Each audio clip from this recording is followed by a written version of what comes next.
நான் கூட்டணியில் உங்களை சேர்க்க தயாராக இருக்கிறேன். இதுதான் மெசேஜ்.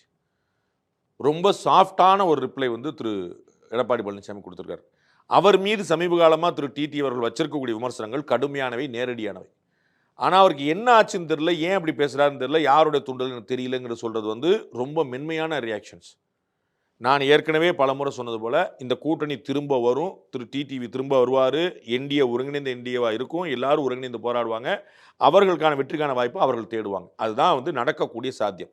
திரு அண்ணாமலை இன்னைக்கு நம்ம பேசும்போது சொல்லியிருக்காரு, நான் 2 நாட்களில் திரு டிடி அவர்களை சந்திப்பேன், என்டிஏவில் தொடர சொல்லி நான் வலியுறுத்துவேன்னு சொல்லியிருக்காரு. அதுதான் நடக்கும்னு நான் நம்புறேன். கூட எங்களுடைய முதல் வாய்ப்பு என்டிஏ தான் இந்த பிரச்சனைக்கு பிறகு சொல்லியிருக்காரு. திரு இபிஎஸ் அவர்களை தனிப்பட்ட முறையில் விமர்சனம் பண்ணிட்டு பேசும்போது பிறகு எங்களுக்கான முதல் வாய்ப்பு சொல்லியிருக்காரு. விஜயோட ஆப்ஷனை அவர் க்ளோஸ் பண்ணல, டிஎம்கே ஆப்ஷனை க்ளோஸ் பண்ணிடுறாரு, சீமான் ஆப்ஷனை க்ளோஸ் பண்ணிடுறாரு, விஜய் ஆப்ஷனை க்ளோஸ் பண்ணல. ஆனால் ஃபர்ஸ்ட் ஆப்ஷன் எங்களுக்கு வந்து என்டிஏ தான் அவர்னு சொல்றாரு. அதனால அந்த கிரே ஏரியா சரி செய்யப்படும், சரி செய்யப்பட்டிருக்கும் நான் நம்புறேன். எனக்கு அதில் எந்த குழப்பமும் இல்லை.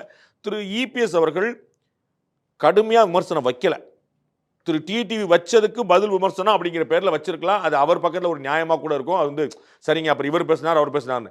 ஆனால் ஊடகங்களுக்கு தீனி போட்டக்கூடாதுங்கிற ஒரு மெச்சூரிட்டி அவர்கிட்ட இருக்குது.